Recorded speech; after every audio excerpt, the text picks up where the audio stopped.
Hello everyone, I Kuldeep welcome you all to today's session of Daily News Analysis where we are going to look at the important news from the Hindu as well as the Indian Express. तो students आज है 24th of July and दोनों newspaper की जो important news है हम उनको go through करेंगे। अब देखिए दो न्यूज़पेपर को एक साथ करने का फायदा या न्यूज एनालिसिस में करने का फायदा ये होता है, एक तो आपके लिए पॉसिबल नहीं है कि आप दो न्यूज़पेपर कर पाए और दूसरा ये होता है कि दो न्यूज़पेपर के अंदर में कभी किसी में कुछ इंपॉर्टेंट मिल जाता है, कभी दूसरे में कुछ इंपॉर्टेंट मिल जाता है, तो बहुत ही अच्छा होलिस्टिक कवरेज आपको एक ही न्यूज एनालिसिस में मिल जाता है। जैसे कि आज हम देखेंगे कि हिंदू के बजाय आपके इंडियन एक्सप्रेस में हमारे एग्जाम पर्पज से ज्यादा इंपॉर्टेंट न्यूज आई है, तो हमारी वो जो पर्टिकुलर न्यूज अगर हम सिर्फ एक न्यूज़पेपर पढ़ते तो वो मिस हो जाती, अब हमारे लिए वो भी मिस नहीं हो रही है। ठीक है, तो हम स्टार्ट करते हैं, पहले हिंदू की ही न्यूज देख लेते हैं। दोनों न्यूज़पेपर में ये न्यूज आई है रिगार्डिंग सीजीआई जो है वो एक बेंच का फॉर्मेशन करेंगे, जिसके अंदर में जस्टिस वर्मा ने जो एलिगेशंस लगाए हैं उनके जो यहाँ पे ग्रीवांसेस हैं रिगार्डिंग जो इन हाउस प्रोसीडिंग्स करी गई हैं बाय सुप्रीम कोर्ट, उनको यहाँ पे जो सुप्रीम कोर्ट है उनको आंसर करेगा। तो बेसिकली ये केस क्या है, तो आई नो हम पहले डिस्कस कर चुके हैं यशवंत वर्मा का केस कि he was the Delhi high court जज, currently he is a sitting Allahabad high court जज, उनको ट्रांसफर कर दिया गया था और ये जो ट्रांसफर किया गया था ये सुप्रीम कोर्ट नहीं करा है। ओके, जो ट्रांसफर होता है एक सुप्रीम हाई कोर्ट जज का, वो बेसिकली ट्रांसफर करा जाता है by the president on the advice of CJ. इसके अलावा एक इन हाउस प्रोसीडिंग्स भी करी गई थी, तो सुप्रीम कोर्ट का जो कॉलेजियम है वो सुप्रीम कोर्ट के जजेस और हाई कोर्ट के जजेस के लिए डिसिप्लिनरी एक्शन अगर उसे लेना हो तो उसके लिए एक इन हाउस प्रोसीडिंग्स का उसने मैकेनिज्म रखा हुआ है। तो ये जो पर्टिकुलर इन हाउस का मैकेनिज्म है यही जसवंत वर्मा ने यहाँ पे चैलेंज करा हुआ है सुप्रीम कोर्ट के अंदर में।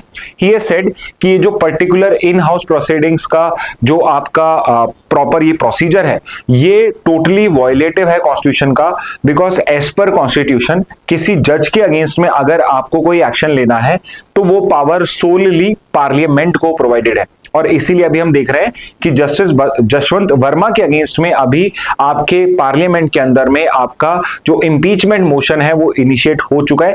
वेरी सून उसकी प्रोसीडिंग्स आजकल में इनिशिएट होना स्टार्ट हो जाएंगी। तो यहाँ पे जसवंत वर्मा का आर्गुमेंट क्या है कि आपके कॉन्स्टिट्यूशन में सिर्फ और सिर्फ एक प्रोसीजर गिवन है, विच इज कि यहाँ पे अगर सुप्रीम कोर्ट या हाई कोर्ट जजेस को रिमूव करना है, इंपीच करना है, तो उसके लिए पार्लियामेंट के पास में ही वो पावर दे रखी है और किसी के पास में कोई पावर नहीं है। तो जो आपका ये इन हाउस प्रोसीडिंग्स का आपने ये इन हाउस या inside supreme court, inside court जो ये फंक्शन बना रखा है ये टोटली वॉयलेट होता है।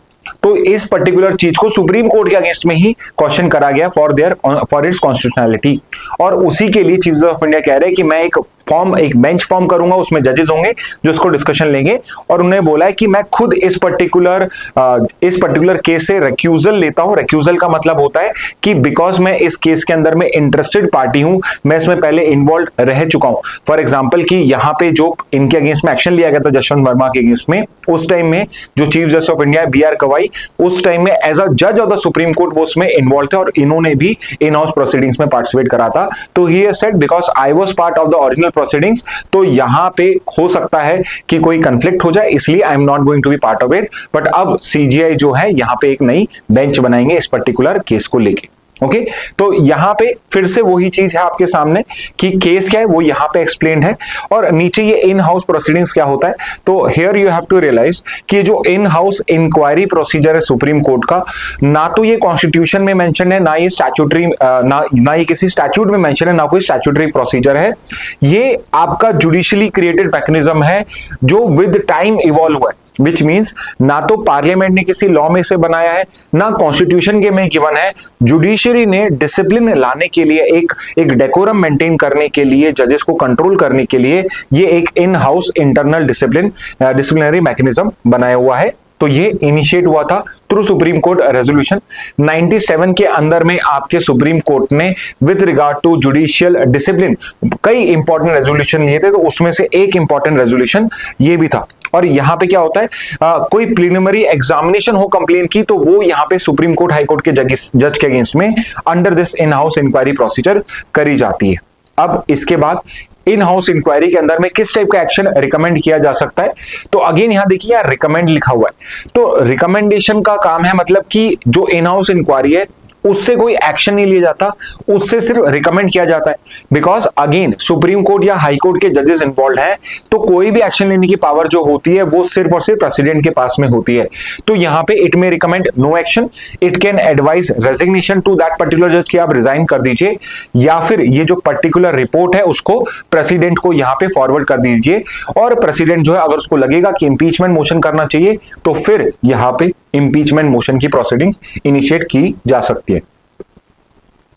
तो जो यशवंत वर्मा का केस है, यहां पे अगर आप देखोगे तो कुछ थर्ड जो प्रोसीजर है यही करा गया।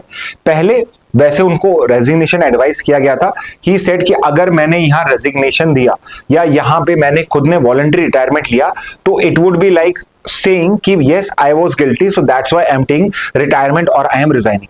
तो यहां पे जब उन्होंने खुद से कोई एक्शन नहीं लिया तो आपकी जो ये इन हाउस इंक्वायरी कमेटी है इसने ये रिपोर्ट प्रेसिडेंट को फॉरवर्ड कर दी, और प्रेसिडेंट ने इस रिपोर्ट के बेसिस पे पार्लियामेंट को परमिशन दे दी है इंपीचमेंट मोशन को इनिशिएट करने की। तो अब आपके राज्यसभा में 50 जो एमपीज हैं उन्होंने साइन करके दे दिया है, 63 ने साइन करके दिया है, और लोकसभा के अंदर में 100+ की रिक्वायरमेंट होती है, तो लोकसभा में अगर 100+ साइन करके दे देंगे तो वहां से भी जो प्रोसीडिंग्स है वो इनिशिएट हो सकती हैं। तो यहां पे समझने की बात यह है कि अगर कोई पर्टिकुलर यहां पे मोशन भी स्टार्ट करना है, इनिशिएट करना है अगेंस्ट अ जज इंपीचमेंट मोशन, तो उसके लिए भी प्रेसिडेंट के थ्रू ही वो इनिशिएट होता है।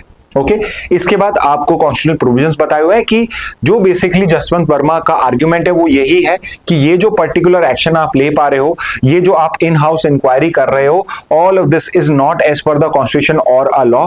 तो ये एक्स्ट्रा जुडिशियल या एक्स्ट्रा कॉन्स्टिट्यूशनल प्रोसेस है and should not be allowed. And उसके लिए आपको समझना पड़ेगा कि आपका जो कॉन्स्टिट्यूशन है वो article 124 for supreme court and 218 for high court ये प्रोवाइड करता है कि अगर किसी जज को सुप्रीम कोर्ट या हाई कोर्ट के जज को रिमूव करना है तो पार्लियामेंट कर सकती है on the basis of proved misbehaviour और इनकैपेसिटी, यानी कि यहां पे जुडिशियल इंटरवेंशन का कहीं पे भी रोल नहीं है। और रिमूवल की रिक्वायरमेंट क्या है? पहला है प्रेसिडेंशियल रेफरेंस, यानी प्रेसिडेंट के रेफरेंस से ही होगा। सेकेंड है कि आपकी इन्वेस्टिगेशन होगी अंडर जजेस इंक्वायरी एक्ट 1968। तो जो लोकसभा राज्यसभा में कमेटी भी बनाई जाएगी वो बेसिकली जजेस इंक्वायरी एक्ट जो है उसी के बेसिस पे बनाई जाएगी, और उसके बाद में जो इंक्वायरी सबमिट करी जाती है यूजुअली 3 जजेस आपका एक पैनल बनाया जाता है जो इंक्वायर करती है, उसके बाद में वो अपनी रिपोर्ट सबमिट करती है to the Lok Sabha and to the Rajya Sabha, और फिर स्पेशल मेजॉरिटी के बेसिस पे लोकसभा और राज्यसभा से वो बिल पास हो जाता है। ठीक है, तो ये पर्टिकुलर आपका फर्स्ट टॉपिक हो गया जहां पे हमने फिर से एक बार इंपॉर्टेंट चीज को गो थ्रू करा है, और उसमें जो नया अपडेट है वो भी हमने यहां कवर कर लिया है। नेक्स्ट पे आ जाते हैं, home ministry begins moving out of north block. तो नॉर्थ ब्लॉक और साउथ ब्लॉक करके बेसिकली आपकी जो सेंट्रल गवर्नमेंट है उसकी जितने भी मेन मिनिस्ट्रीज हैं, ऑफिस हैं, उनके पहले ऑफिस लोकेट होते थे नॉर्थ ब्लॉक में और साउथ ब्लॉक के अंदर में। बेसिकली ये आपका लोकेशन का नाम है नॉर्थ ब्लॉक, मतलब नॉर्थ के जो उस पर्टिकुलर एरिया में नॉर्थ में जो बिल्डिंग्स है उनको नॉर्थ ब्लॉक कहा जाता है, और उस एरिया के राइट में जो बिल्डिंग है उनको साउथ ब्लॉक कहा जाता है।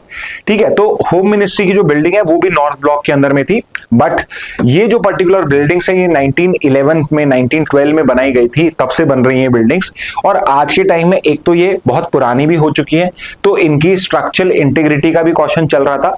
दूसरा, जो आज हमारे गवर्नमेंट की साइज हो चुकी है, जो आज हमारे मिनिस्ट्रीज की साइज हो चुकी है, उस पर्टिकुलर गवर्नमेंट को यहाँ पे इकट्ठा करने के लिए या वहां पे स्पेस प्रोवाइड करने के लिए ये जो बिल्डिंग्स है छोटी पड़ती हैं। तो इसलिए 2019 में एक हमने प्रोजेक्ट लॉन्च किया था जिसका नाम है सेंट्रल विस्टा रीडेवलपमेंट प्रोजेक्ट, और इस सेंट्रल विस्टा रीडेवलपमेंट प्रोजेक्ट के अंदर में हमारा एक ही ऑब्जेक्टिव था कि जितनी भी हमारे सेंट्रल गवर्नमेंट के मिनिस्ट्रीज हैं, सेंट्रल गवर्नमेंट का आपके ऑफिसेज हैं, प्लस हमारी जो पार्लियामेंट है, उन सबको इनफ स्पेस प्रोवाइड करे कि वो एक जगह पे अपना काम कर सके। तो अभी क्या था, क्योंकि बिल्डिंग्स में स्पेस कम था तो इसलिए रेंटेड अकोमोडेशन के तौर पे अलग अलग बिल्डिंग्स को यहाँ पे आपकी जो गवर्नमेंट है उसने ले रखा था। तो एक पर्टिकुलर इसी न्यूज में प्रोवाइडेड है कि बिकॉज ये जो पर्टिकुलर रेंटेड अकोमोडेशन खाली हो जाएंगी और गवर्नमेंट की ही बिल्डिंग्स में हो जाएगी, तो साल का 1000 करोड़ रुपीस का जो रेंट है वो बचेगा। तो छोटा मोटा नहीं, साल भर का 1000 करोड़ रुपीस का रेंट थी जो गवर्नमेंट इन बिल्डिंग्स को ऑक्यूपाई करने के लिए दे रही थी, तो वो सब रेंट भी अब बचेगा। ओके तो ये सेंट्रल विस्टा रीडेवलपमेंट प्रोजेक्ट क्या है, तो जितनी भी ये पर्टिकुलर बिल्डिंग्स है, जैसे कि आपका राष्ट्रपति भवन है, पार्लियामेंट हाउस है, नॉर्थ एंड साउथ ब्लॉक है, इंडिया गेट है, नेशनल आर्काइव्स है, ये सब जो बिल्डिंग्स है ये सबके सब आपके सेंट्रल विस्टा में फॉल करता है। Central Vista is basically the administrative and ceremonial heart of new Delhi. तो जब हम न्यू दिल्ली जाते हैं और आपने कभी राष्ट्रपति भवन इन सब की फोटोग्राफ देखी और वो जो पूरा एरिया दिखता है वो सेंट्रल विस्टा रीजन ही है।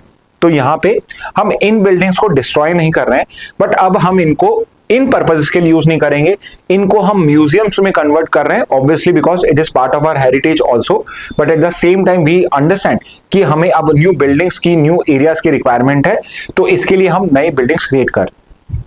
तो कौन सी बिल्डिंग्स क्रिएट हुई है नहीं वो हम देखेंगे, पहले हिस्टोरिकल बैकग्राउंड देख लेते हैं। तो इसका जो पर्टिकुलर बिल्डिंग्स है आपकी राष्ट्रपति भवन, पार्लियामेंट हाउस, ये कब से आई, तो द ईयर वाज 1911, जब आपके किंग जॉर्ज फिफ्थ थे, उन्होंने ये अनाउंसमेंट करी कि जो इंडिया की कैपिटल है उसको कोलकाता से दिल्ली मूव करा जा रहा है, कलकत्ता से दिल्ली मूव किया जा रहा है। तो पहली बार आपकी जो आपकी कैपिटल थी ब्रिटिश इंडिया की, वो पहले कलकत्ता थी, और अब उसको डिसाइड किया 1911 में किसको दिल्ली में मूव करा जाएगा। तो जब दिल्ली में मूव करने को बात चली तो वहां पे सारे गवर्नमेंट के ऑफिस भी चाहिए थे, तो इसलिए ये सेंट्रल विस्टा प्रोजेक्ट इन्होंने इनिशिएट करा।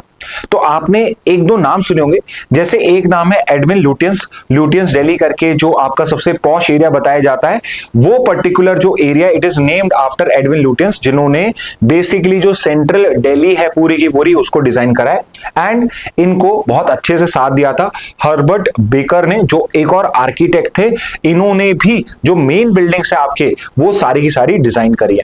तो कुछ बिल्डिंग दोनों ने मिलकर यहाँ पे डिजाइन करी थी, और कुछ इन्होंने अलग से करी थी, कुछ इन्होंने अलग से करी थी।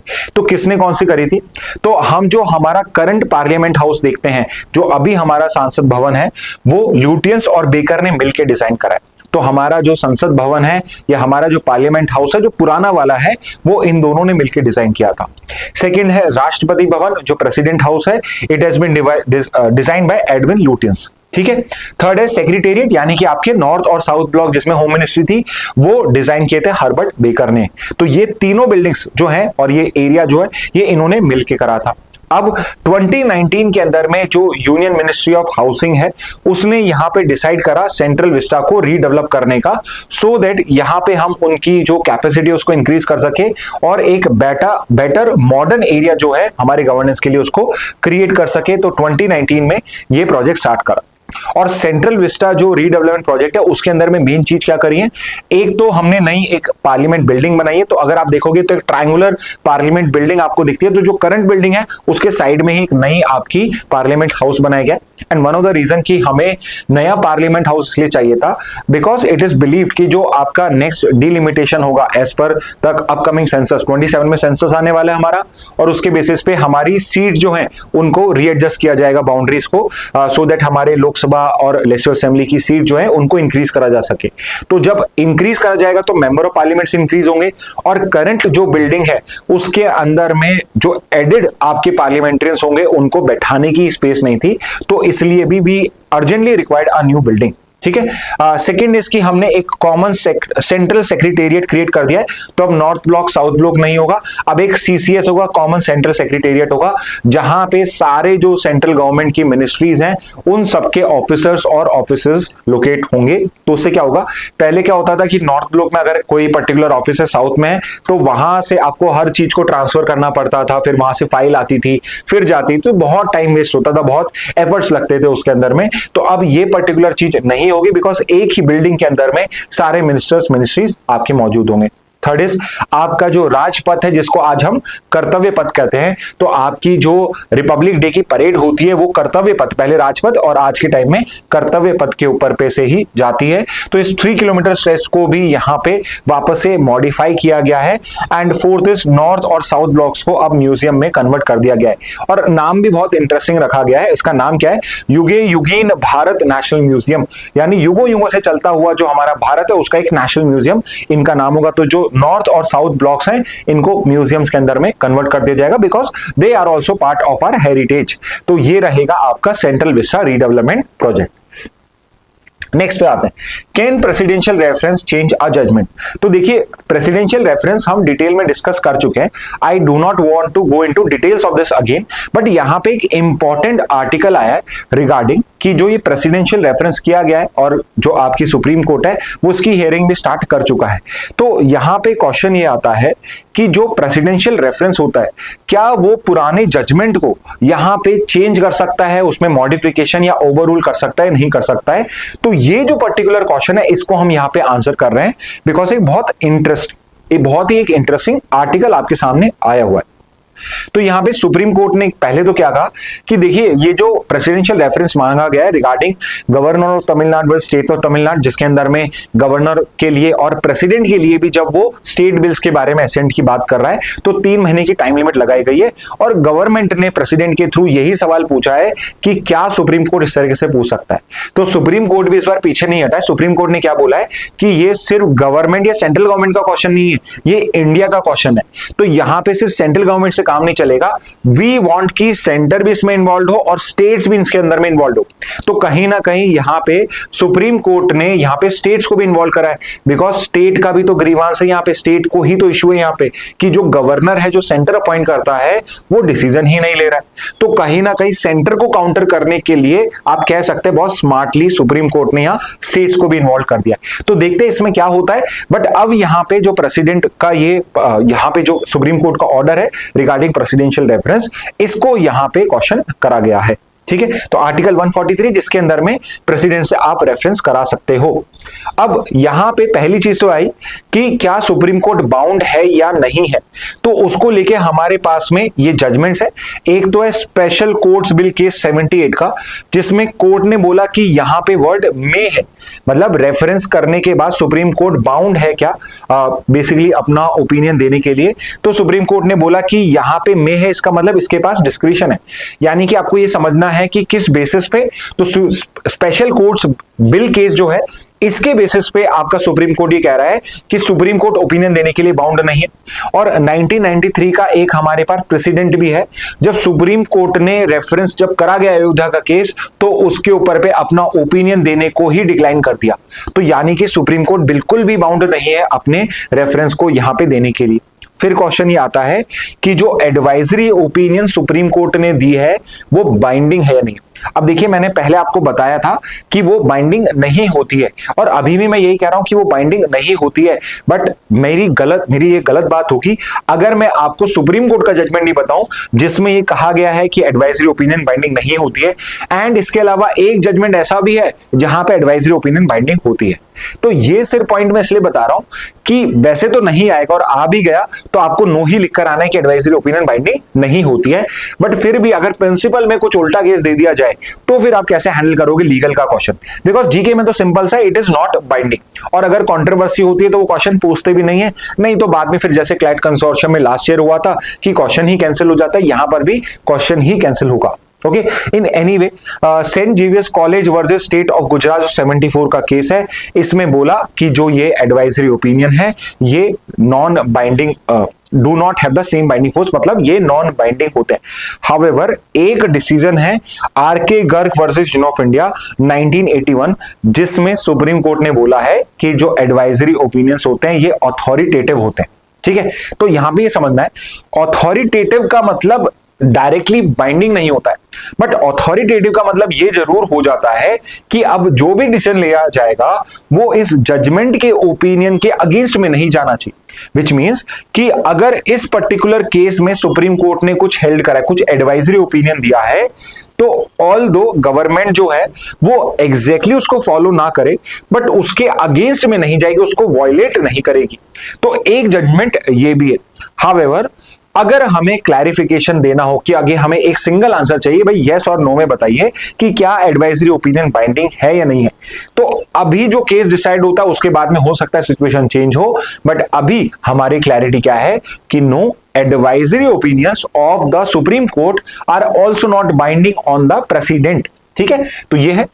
नेक्स्ट क्वेश्चन आता है, क्या प्रेसिडेंशियल रेफरेंस से कोई सुप्रीम कोर्ट का जजमेंट रिवर्स हो सकता है क्या? तो इसका सिंपल आंसर हो जाएगा no, it can not be. But क्या मॉडिफाई हो सकता है क्या? तो मॉडिफिकेशन को लेकर अभी हम देखेंगे। बट रिमेंबर, प्रेसिडेंशियल रेफरेंस से जजमेंट ओवररूल नहीं किया जा सकता है। अगर सुप्रीम कोर्ट के जजमेंट को आपको क्वेश्चन करना है तो आपके पास में दो पेटिशन के ऑप्शन होते हैं, एक रिव्यू पेटिशन होता है, क्यूरेटिव पेटिशन होता है कि जजमेंट को रिव्यू कर लीजिए, और क्यूरेटिव होता है कि जब उसके अंदर में कोई टेक्निकल एरर होता है तो उस पर्टिकुलर केस के अंदर में क्यूरेटिव पेटिशन किया जा सकता है। बट क्या कोई क्लैरिफिकेशन माना जा सकता है या उसमें कुछ मॉडिफिकेशन किया जा सकता है? तो इस पर्टिकुलर केस के आंसर में, इस पर्टिकुलर केस में आंसर हो जाएगा यस। उस पर्टिकुलर पास जजमेंट को क्लैरिफाई किया जा सकता है, यही तो पर्पस होता है, और यहां पे रिफाइन भी किया जा सकता है। तो अगेन, रिफाइनमेंट का मतलब क्या है? रिफाइनमेंट का मतलब यह है कि अगर कोई क्लैरिफिकेशन मांगा है तो उसको और बेटर समझाने के लिए वो और भी ज्यादा गाइडलाइंस प्रोवाइड कर सकता है आपको। तो रिफाइन करने का मतलब ये नहीं है कि आपका जो जजमेंट है उसको नैरो डाउन कर दिया जाए या उसको लिमिट कर दिया जाए। उस पर्टिकुलर जजमेंट को यहां पे आपका एक्सप्लेन किया जाएगा, उसके जो गाइडलाइंस होंगी कैसे इंप्लीमेंट होगा वो बताया जाता है। जैसे कि 1998 के अंदर में जो थर्ड जजेस केस था जिसको हम प्रेसिडेंशियल रेफरेंस थे, उसमें सेकंड जज केस जो था आपका, उस पर्टिकुलर केस को लेके यहां पे आपका एक क्लैरिफिकेशन मांगा था।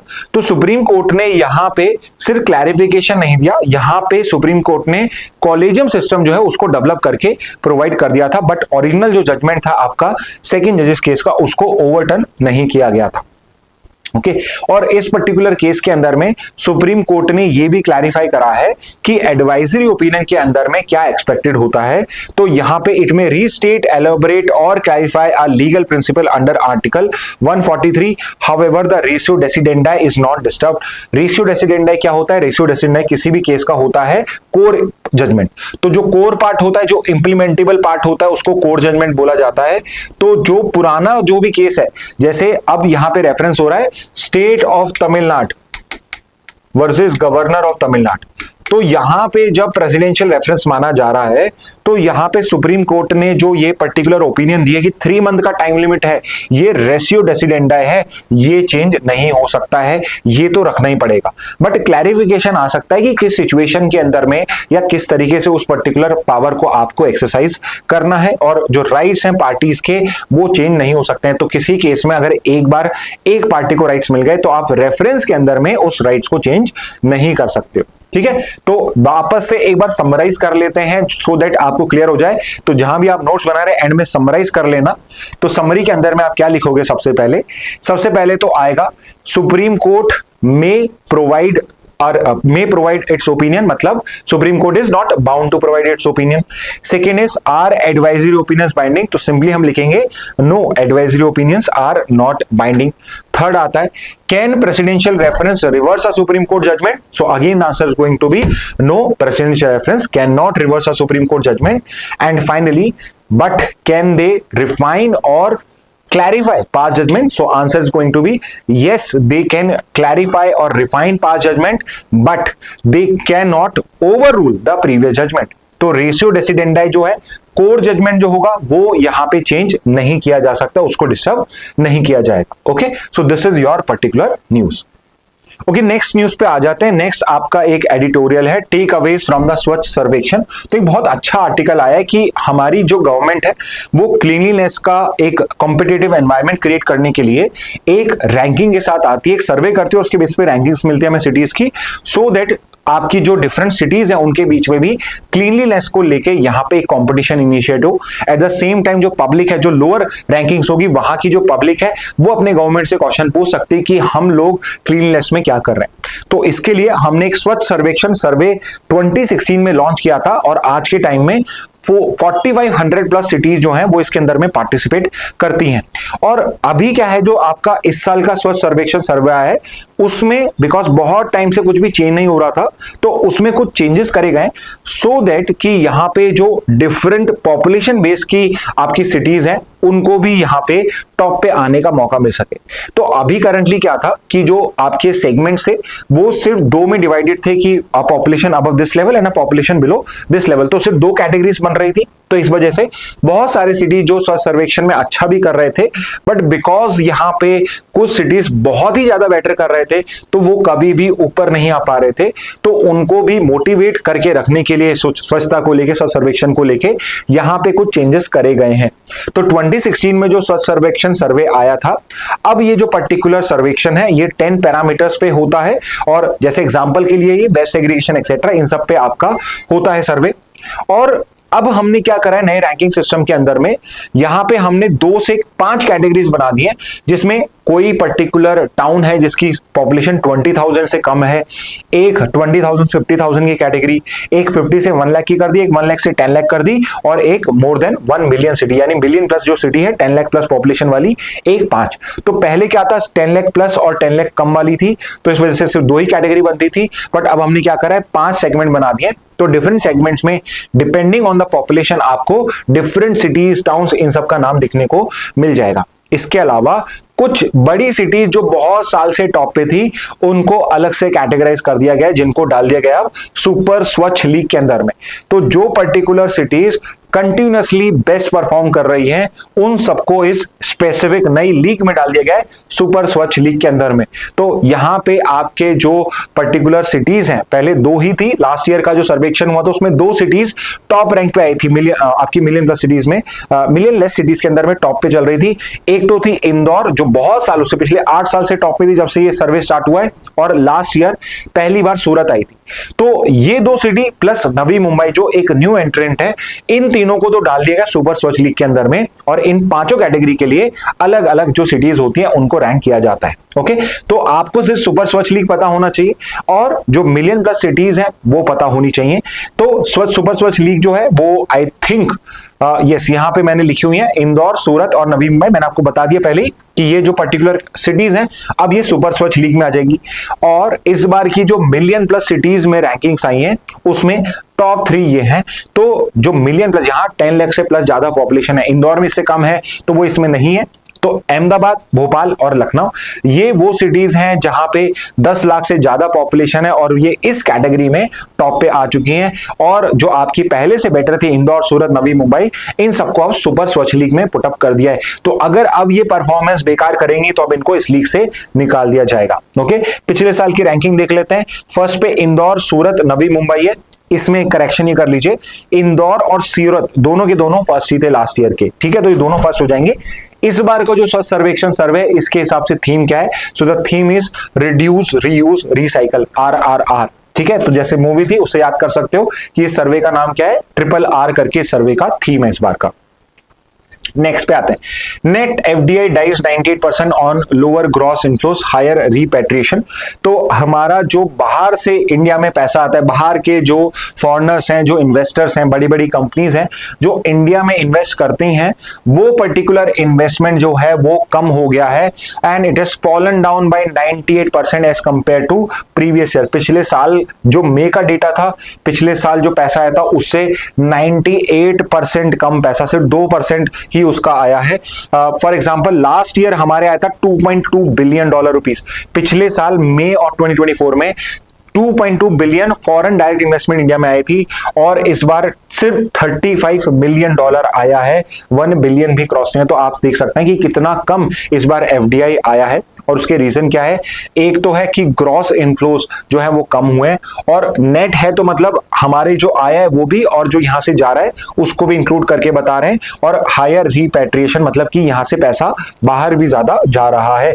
तो नेट FDI क्या हो गया, FDI बेसिकली की फॉरेन एंटिटी जो इंडिया में पैसा लगा रही है। नेट FDI क्या हो गया, तो नेट FDI इसकी ग्रॉस FDI मतलब जो सारा अंदर आ रहा है, बट इसके अंदर में ग्रॉस FDI में क्या है वो सब भी इंक्लूडेड है जो यहां से बाहर भी जाएगा। तो जब मुझे नेट FDI निकालना है तो मैं ग्रॉस FDI में से मेरा repatriation, disinvestment bye foreign firms, यानी फॉरेन कंपनी जो इंडिया में वो यहां से बाहर जा रही हैं, और इंडियन फर्म जो बाहर पैसा लगा रही है उसको रिमूव कर दूंगा। तो मुझे पता पड़ेगा कि कितना आया कितना गया, और उसके बाद मेरे पास क्या ज्यादा बचा है वो मुझे पता पड़ गया। तो वो सिर्फ $35 मिलियन है।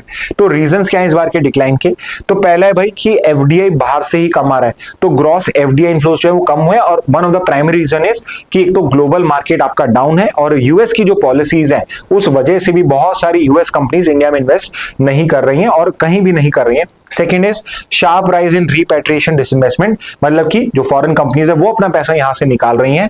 और थर्ड इज इंडियन कंपनीज भी बहुत ज्यादा बाहर इन्वेस्ट कर रही है। तो ये तीनों ही आपके रीजंस बनते जा रहे हैं, सब कुछ ही नेगेटिव जा रहा है, इसलिए हमारे नेट एफडीआई नेगेटिव हो रहा है। ठीक है, बट मैं कभी भी कोई न्यूज बिना रैंकिंग्स के नहीं मिस करता हूं ऐसी जहां पे हमारे डायरेक्ट क्वेश्चंस बनते हैं। तो अगर आपसे पूछा जाए कि कौन सी वो कंट्रीज है जहां से सबसे ज्यादा एफडीआई इंडिया में आती है, तो Singapore, Mauritius, USA, Netherland, Japan, ये 5 कंट्रीज हैं। आई वुड सजेस्ट यू कि टॉप 3 आपको याद होनी चाहिए, but at the same time आपको ओडीआई भी पता होना चाहिए, वनडे इंटरनेशनल नहीं, आउटवर्ड डायरेक्ट इन्वेस्टमेंट। तो एफडीआई जो इंडिया में, ओडीआई जो इंडिया से बाहर गया, और उसके अंदर में भी सिंगापुर जो है दोनों ही सिचुएशन में टॉप के ऊपर पे है। तो सिंगापुर जाता है पैसा इंडिया से, यूएसए जाता है और नीदरलैंड जाता है। तो सिंगापुर दोनों में फर्स्ट है, ये तो प्लीज आप याद कर लोगे। और उसके अलावा हम कहां इन्वेस्ट कर रहे हैं? सिंगापुर में कर रहे हैं, यूएसए में कर रहे हैं, नीदरलैंड्स में कर रहे हैं, और these are your top 5। Next news पे आ जाते हैं। इंडियन एक्सप्रेस की न्यूज है, just wanted to bring your attention to this particular news. तो हमने यहाँ पे रिजर्वेशन पॉलिसी तो कई बार पढ़ी है, तो हमें पता है कि शेड्यूल कास्ट, शेड्यूल ट्राइब्स और ओबीसी जो है, इनको हमने रिजर्वेशन दिया हुआ है। 15% इनको है, 7.5% इनको है, और 27% इनको है। तो गवर्नमेंट के आपके पार्लियामेंट के अंदर में आपका सेशन चल रहा है, और वहां पे हमें ये रिपोर्ट आई है कि ऑल्दो हम इतनी सीट्स रिजर्व रखते हैं, बट जब बात आती है सेंट्रल यूनिवर्सिटीज में प्रोफेसर पोस्ट की, जो प्रोफेसर लेवल की पोस्ट है आपकी सेंट्रल गवर्नमेंट में, जो हमने इन कैटेगरीज के लिए रिजर्व कर रखी है, so it has been found कि 80% of professor post for OBC, जो ओबीसी के लिए 80% प्रोफेसर पोस्ट हैं वो वेकेंट है, वो खाली पड़ी हैं। और सिमिलरली एसटीज की जो 83% सीट्स हैं प्रोफेसर की, मतलब पढ़ाने वालों की, वो भी खाली पड़ी हुई। तो यहाँ पे हम ये तो कह रहे हैं कि हमें यहाँ पे कुछ चेंजेस करने की रिक्वायरमेंट है, कि बहुत सारे लोग जो हैं वो अब इतने फॉरवर्ड हो चुके हैं, बैकवर्डनेस उनकी कम हो चुकी है कि इनको रिजर्वेशन नहीं मिलना चाहिए। बट यहीं पे हमारे पास ये काउंटर इंफॉर्मेशन आती है, जिसमें हमें ये इंफॉर्मेशन मिलती है कि इतनी सारी 83% से, मतलब अगर 100 सीट्स हैं तो ये मान के चलिए सिर्फ 17 ही वहां पे प्रोफेसर हैं, बाकी के 83 जो पोस्ट हैं वो खाली पड़ी हैं किसी भी सेंट्रल यूनिवर्सिटी के अंदर में। तो ये भी एक रियलिटी चेक होता है कि आपका ऐसा भी नहीं है कि बैकवर्डनेस हमने पूरी खत्म कर दी, बिकॉज जनरल की कैटेगरी तो कभी खाली नहीं जाती, उसमें तो हमेशा कोई ना कोई लोग होते हैं। विच मीन्स कि यहां पे हमें सिर्फ रिजर्वेशन पे फोकस नहीं करना है, हमें यहां पे इनके एजुकेशन के ऊपर पे, इनके कैपेसिटी बिल्डिंग पे वर्क करना है, बेटर कैपेसिटी क्रिएट करनी है लोगों की, सो दैट ये अपना जो जॉब है ये और भी बेटर तरीके से कर पाए। ठीक है, तो just wanted your eyes on this particular news also. Okay, next पे आ जाते हैं, द क्रिटिकल मिनरल्स कंटेस्ट। तो क्रिटिकल मिनरल्स को लेके एक बहुत अच्छा आर्टिकल आया है कि क्रिटिकल मिनरल्स को लेके इंडिया का जो पोजीशन है अभी बहुत अच्छा नहीं है, और इंडिया जो वर्ल्ड में रेस चल रही है रिगार्डिंग टू क्रिटिकल मिनरल्स, उसमें इन्वॉल्व तो है बट बाकी सब प्लेयर से बहुत पीछे है। तो यहाँ पे जो ये दोनों ऑथर्स हैं, इन्होंने अपना पॉइंट ऑफ व्यू दिया है कि क्रिटिकल मिनरल्स की पॉलिसी को लेके हम क्या कर सकते हैं। तो पहले तो क्रिटिकल मिनरल्स क्या होते हैं वो एक्सप्लेन है, तो क्रिटिकल मिनरल्स हम पहले भी कर चुके हैं। क्रिटिकल मिनरल्स वो मिनरल्स होते हैं, और ये हर कंट्री के अलग हो सकते हैं, जो उस कंट्री को लगते हैं कि मेरी इन इंडस्ट्रीज के लिए सबसे ज्यादा इंपॉर्टेंट है। जैसे कि क्रिटिकल मिनरल्स वो मिनरल्स हो गए जो क्रिटिकल हैं क्लीन एनर्जी के लिए, डिजिटल टेक्नोलॉजीज के लिए, डिफेंस के लिए, मोबिलिटी के लिए, एडवांस मैन्युफैक्चरिंग के लिए। तो जो इस कैटेगरी के लिए एसेंशियल्स हैं वो सब क्रिटिकल मिनरल्स की कैटेगरीज में आते हैं। अब इन मिनरल्स की एक इंपॉर्टेंस क्या होती है कि ये हाईली जियोग्राफिकली कंसंट्रेटेड है, मतलब कि ऐसा नहीं है जैसे आयरन है, कोल जो है, यूजुअली हर कंट्री में आपको आयरन और कोल मिल जाता है और वो भी इंपॉर्टेंट है। बट क्रिटिकल मिनरल्स की खासियत क्या होती है, ये हर जगह अवेलेबल नहीं होते, ये स्पेसिफिक लोकेशंस पे ही मिलती हैं। जैसे कि अगर मैं लिथियम की बात करूं, so there are very few countries, specifically South America में अर्जेंटीना, बोलीविया, चिली, ये जो कंट्रीज हैं यहाँ पे सबसे लार्जेस्ट रिजर्व है। इसके अलावा there are certain reserves in lithium. और अगर मैं इंडिया की बात करूं तो इंडिया के अंदर में हार्डली कोई क्रिटिकल मिनरल आपको अच्छी क्वांटिटी में मिलता है कि हम उसको कमर्शियली वहां पे एक्सप्लोर या रिफाइन कर पाए। ठीक है, तो ये होता है, और कॉम्प्लेक्स ग्लोबल वैल्यू चेन्स होती हैं। एग्जांपल्स भी दिए हुए हैं कुछ, लिथियम है, कोबाल्ट है, निकल है, ग्रेफाइट है, रेयर अर्थ एलिमेंट, ये 17 ऐसे एलिमेंट एलिमेंट्स होते हैं जिनको रेयर अर्थ एलिमेंट बोला जाता है, ये भी आपके क्रिटिकल मिनरल की ही सब कैटेगरी है। And then you have silicon also, and you can see here ये जितने भी आपको एग्जांपल दिख रहे हैं सारे के सारे हमारे इलेक्ट्रॉनिक्स, जिस पर्टिकुलर मोबाइल पे या लैपटॉप पे आप मुझे देख रहे हो, उन सब के अंदर में लिथियम की बैटरी है, कोबाल्ट है, निकल है, ग्रेफाइट है, रेयर अर्थ एलिमेंट्स है, छोटी छोटी क्वांटिटी में होंगे बट हैं, और सिलिकॉन भी है। ओके, तो ये देख सकते हैं आप कि आपके सामने है कि आपके सामने जो भी इलेक्ट्रॉनिक्स है, ये जो बोर्ड है जिसमें पढ़ा रहा हूं, इसमें भी यही पर्टिकुलर क्रिटिकल मिनरल्स ही है। अब इंडिया की डिपेंडेंसी कितनी है भाई? 10% है, 20 है, 50 है। 10, 20, 50 होता तो हम मैनेज कर लेते, बट हम 100% इंपोर्ट डिपेंडेंट हैं ऑन की critical minerals like lithium, cobalt, निकल, रेयर अर्थ और सिलिकॉन। तो जो ऊपर एग्जांपल्स हैं उन सब में हम 100% डिपेंडेंट है। इंडिया में 1% भी हम इन चीजों को यहाँ पे कहीं भी माइन नहीं कर रहे हैं। तो domestic exploration is limited in India और अंडर डेवलप्ड भी है। तो लिमिटेड भी है और अंडर डेवलप्ड, यानी कि कुछ स्कोप है बट अभी हम उसे बहुत पीछे हैं। मिड स्ट्रीम गैप क्या होता है? तो कहीं पर अगर हमारे पास रिजर्व भी है तो उसको रिफाइन करने का नहीं है, रिफाइन करने का है तो उसको प्रोसेस करने का नहीं है, प्रोसेस करने का है तो उसको यूज करने की जो इंडस्ट्रीज है वो यहाँ पे नहीं है। तो कहीं ना कहीं एक आपका मिड स्ट्रीम में गैप क्रिएट होता ही रहता है। तो ये भी एक बड़ा इश्यू है। तो फिर गवर्नमेंट क्या करे? तो गवर्नमेंट ने एक बहुत अच्छा काम किया। 22 में हमारी जो मिनिस्ट्री ऑफ माइंस है, जो इन सब के लिए रिस्पॉन्सिबल है, उसने 30 क्रिटिकल मिनरल्स इंडिया के लिए आइडेंटिफाई कर दी कि ये 30 क्रिटिकल मिनरल्स है। जो भी पॉलिसी आएगी उसमें हम इन मिनरल्स को यहाँ पे फोकस करेंगे। और दूसरा एक हमने नेशनल क्रिटिकल मिनरल मिशन जो है NCMM, इसको यहाँ पे लॉन्च करा सो दैट हम सप्लाई चेन्स को सिक्योर कर सकें और डिपेंडेंसी को यहाँ रिड्यूस कर सके। तो इस पर्पज से हमने ये गवर्नमेंट इनिशिएटिव भी लॉन्च करा है। फिर हम आते हैं इंटरनेशनल एंगेजमेंट। तो हमने एक पर्टिकुलर MSP को भी ज्वाइन करा है। तो MSP जो है वो यूएस का एक आपका यूएस का प्रोग्राम है, यूएस का प्रोग्राम कह लीजिए, यूएस का कोalition कह लीजिए, मिनरल सिक्योरिटी पार्टनरशिप यूएस का है ये। और इसके अंदर में यूएस की जो फ्रेंडली कंट्रीज हैं उनके साथ मिलके, जैसे यूएस हो गया, इंडिया हो गया, ऑस्ट्रेलिया हो गया, ये सब मिलके चाइना को काउंटर करने के लिए अलग अलग कंट्रीज में इन्वेस्ट करते हैं, स्पेसिफिकली अफ्रीकन कंट्रीज में, जहां आपको इन सब क्रिटिकल मिनरल्स के रिजर्व होते हैं। तो वहां पे माइनिंग में, आपके रिफाइनिंग के अंदर में, प्रोसेसिंग के अंदर में, ये वहां पे पार्टनरशिप में प्लांट्स ओपन कर रहे हैं। ठीक है, अब ये इंपॉर्टेंट पॉइंट है आपके लिए कि कुछ एक दो मिनरल्स हैं जो आपको पता होने चाहिए कि इनकी सबसे ज्यादा रिजर्व किस कंट्री में है।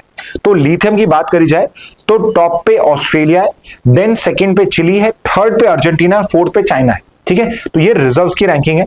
तो लिथियम में ऑस्ट्रेलिया आपको पता होना चाहिए। और एक क्वेश्चन मैं आपसे पूछ लेता हूं, यहां पे लिथियम आ गया, तो विच आर द 3 कंट्रीज जो लिथियम ट्राइंगल क्रिएट करती हैं?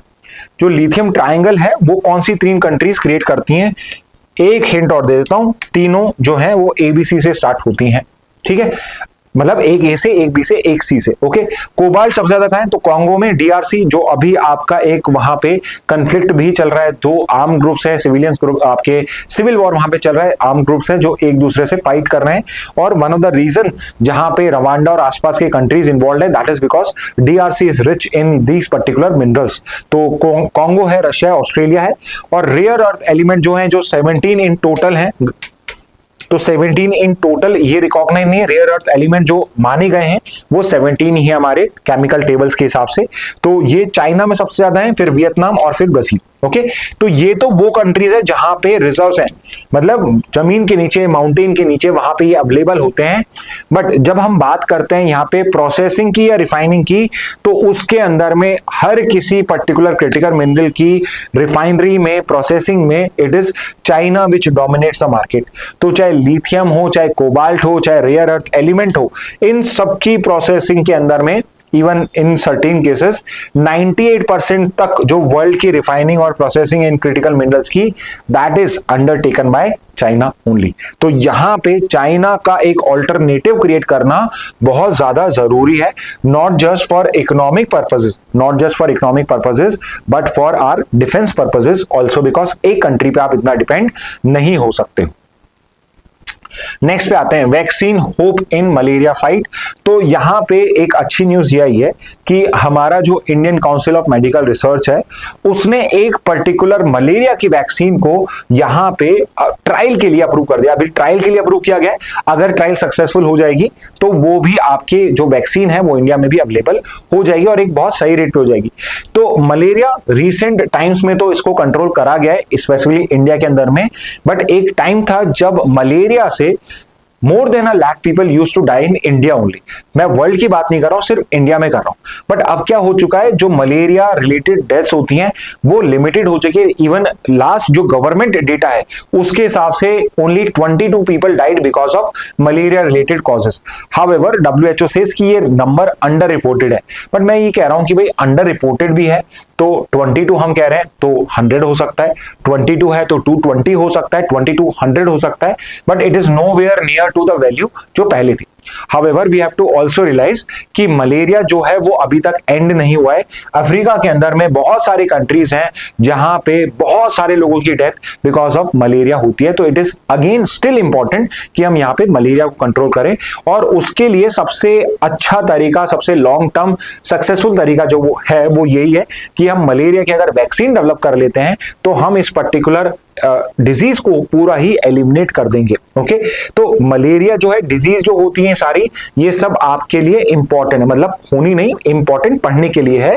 तो मलेरिया जो है ये आपका क्या है, so malaria is a mosquito borne parasitic disease. तो पैरासिटिक डिजीज है, मॉस्किटो आपको बाइट करता है, और पैरासाइट जो होता है आपका, जिसको हम पढ़ेंगे प्लाज्मोडियम फैल्सीपैरम और वाइवेक्स। प्लाज्मोडियम जो पैरासाइट होता है वो आपके बॉडी में ट्रांसमिट हो जाता है और उससे आपको ये पर्टिकुलर हो जाता है।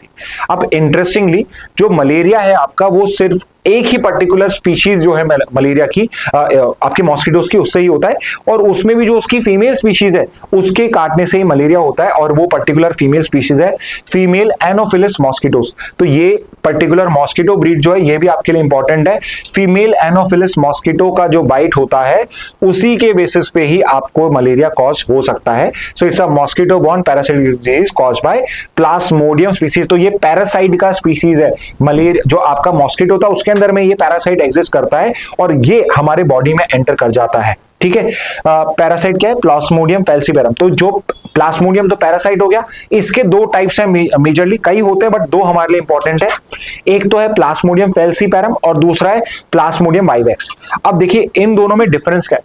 प्लाज्मोडियम फैल्सीपैरम जो है ये तो वो स्पीशीज है या वो पैरासाइट है जो बेसिकली आपका मिलता है अफ्रीका के अंदर, और ये आपका डेडली है। इस पर्टिकुलर केस के अंदर में जो मॉर्टेलिटी रेट है वो बहुत हाई होती है। And good news for us is कि इंडिया में जो प्लाज्मोडियम है वो है प्लाज्मोडियम वाइवेक्स, और इस पर्टिकुलर केस के अंदर में जो मॉर्टेलिटी है वो कम होती है, मॉर्टेलिटी इज लेस। ठीक है, और this is common in India. और जो अभी करंटली हम वैक्सीन बना रहे हैं उसका नाम है एडफेल्सीवैक्स, और वो इसी पर्टिकुलर प्लाज्मोडियम वाइवेक्स के अगेंस्ट में वर्क करेगी। ओके, तो यहां पे ये न्यूज हो गई। वैक्सीन फॉर मलेरिया कौन सी है, तो पहला सबसे इंपॉर्टेंट है because this is world's first vaccine for malaria. तो जो WHO अप्रूव भी हो चुकी है, 75% प्लस एफिकेसी, यानी 75% केसेस में आपकी जान बच जाएगी, आपको मलेरिया नहीं कॉज होगा। उसका नाम है RTS-S। तो ये तो वैक्सीन का नाम है। और मॉस्क्यूरेक्स एक कंपनी ने जो आपकी ब्रांड निकाली है, जैसे आपका वैसे तो पैरासिटामोल सॉल्ट होता है बट डोलो मेडिसिन है, तो ये तो डोलो हो गया और ये पैरासिटामोल सॉल्ट हो गया। तो RTS-S और ब्रांड का नाम है मॉस्क्यूरिक्स। सेकंड जो वैक्सीन अप्रूव हुई है उसका नाम है R21। ठीक है, और उसका ये नाम हो जाएगा R21। RTS-S याद होगा बहुत है, पहली RTS-X है, सेकंड R21 है। और इंडिया की कैंडिडेट वैक्सीन कौन सी, कैंडिडेट मतलब कि अभी अप्रूव नहीं हुई है, और वो है आपकी एडफेल्सीवैक्स। 90% प्लस एफिकेसी शो करी है इसने माइस के अंदर में। ठीक है, तो अभी तक हमने एनिमल्स पे टेस्ट किया है, तो जब हम अब ह्यूमन ट्रायल एक्सेप्ट हो चुका है, तो अगर ह्यूमंस में ये सक्सेसफुल हो जाएगी तो फिर हम इसको जो पब्लिक है, कॉमन पब्लिक है, उसको भी प्रोवाइड करेंगे और हम इंडिया में मलेरिया को कंट्रोल कर पाएंगे। तो yes, there is a vaccine for malaria now, and yes, there has always been a treatment for malaria also. तो एंटी मलेरियल ड्रग्स होते हैं, जैसे कि सबसे फेमस तो क्लोरोक्वीन है, और आर्टेमिसाइन बेस्ड कॉम्बिनेशंस होते हैं जो बेसिकली अब यूज किए जाते हैं। जस्ट नो क्लोरोक्वीन जो होती है it's a medicine, it's an anti malarial drug होता है जो बेसिकली मलेरिया में दिया जाता है। ओके, नेक्स्ट न्यूज पे आ जाते हैं। लास्ट न्यूज है आपकी ये, तो एक होली न्यूज से कर लेते हैं। अभी कावड़ यात्रा है, हर जगह यही चुन रहे हैं। तो इस बेसिकली कावड़ यात्रा का हिस्ट्री क्या है, ये कहां से आती है कावड़ यात्रा। तो कावड़ यात्रा जो होती है ये साल में एक बार निकलती है, और सावन का जो मंथ होता है, श्रावण इसको बोला जाता है, एक बार सावन बोलते हैं हम लोकल लैंग्वेज में। तो श्रवण का जो मंथ होता है, जुलाई अगस्त का जो महीना होता है, उसमें ये पर्टिकुलर नॉर्थ इंडिया में पिलग्रिमेज किया जाता है। ओके, तो जो लोग इसको बेसिकली लेके जाते हैं उनको हम कावड़ बोलते हैं, बिकॉज जो वो लेकर जा रहे हैं, कावड़िया बोलते हैं, जो लेकर जा रहे हैं उसे कावड़ बोलते हैं। तो जो आपका एक वुडन एक पर्टिकुलर पोल के ऊपर पे जो दो आपके मटके आपके सस्पेंडेड होते हैं, that thing is known as कावड़। ठीक है, तो इसका माइथोलॉजिकल बैकग्राउंड क्या है, तो इसका ओरिजिन तो है आपके समुद्र मंथन से। तो आप सबने सुना होगा कि देवताओं ने और राक्षसों ने समुद्र मंथन करा और फिर उसमें से अलग अलग चीजें निकल के आई। तो अमृत भी निकल के आया था, बट उससे पहले विष निकल के आया था। तो वो जो पर्टिकुलर डेडली पॉइजन था जिसको हम हलाहल बोलते हैं, ठीक है, जिसको हम हलाहल बोलते हैं, इसीलिए आपके जो भगवान शिव उनको भी हलाहल देव कहा जाता है। तो उन्होंने वो पॉइजन किया, उनके गले में रह गया, इसलिए उनको नीलकंठ भी कहा जाता है। तो जब शिव जी ने ये पॉइजन लिया तो उनका गला जल रहा था, तो उस टाइम में गंगा का पानी उनको दिया गया, जिससे उनकी जो गले के अंदर में बहुत ज्यादा उनको गर्मी लग रही थी, हीट लग रही थी, वो पर्टिकुलर थ्रोट में जो हीट थी, बर्निंग सेंसेशन थी, उसको कंट्रोल किया गया विद गंगा वाटर। तो इसलिए डिवोटीज जो होते हैं वो गंगा वाटर लेकर आते हैं, और यूजुअली किसी शिवजी के टेंपल में, उनके यूजुअली गांव के लोग ज्यादा करते हैं, तो गांव का जो टेंपल होता है वहां पे गंगा का जो टेंपल होता है उसको आपके शिवलिंग के ऊपर पे वो करते हैं। सो इट इज बिलीव्ड कि उनकी जो मनोकामनाएं होती हैं वो पूर्ण हो जाती हैं। तो क्या पता क्लैट के लिए भी शायद ये करने से आपका हो जाए, बट मैं कहूंगा पढ़ाई कर लीजिए, ये सुन लीजिए, वो ज्यादा है, जाके कावड़िया बनने की जरूरत नहीं है क्लैट के लिए तो एटलीस्ट। ओके, तो इसलिए टर्म नीलकंठ भी आता है जो इसी पर्टिकुलर इवेंट से निकल के आता है। रिलीजियस प्रैक्टिस आपको यहाँ पे बताई हुई है कि कैसे कैसे क्या क्या होता है, और बहुत सारे लोग होते हैं जो ज्योतिर्लिंग है आपके शिव जी के, वहां पर भी जाके इस पर्टिकुलर गंगा के जल को जाके वहां पे जाके उस शिवलिंग होता है उसके ऊपर पे चढ़ाते हैं। तो ये पर्टिकुलर आपका उसका पूरा प्रैक्टिस बताया हुआ है। ठीक है, तो ये कावड़िया की स्टोरी आई थॉट की कर लेते हैं। सिर्फ इतना सा काम का है आपके लिए तो, बट आई थॉट कि एक बार देख लेना चाहिए। ओके, तो इसके साथ आज का न्यूज एनालिसिस खत्म हो जाता है, ज्यादा बात नहीं करूंगा। Thank you and have a very nice day.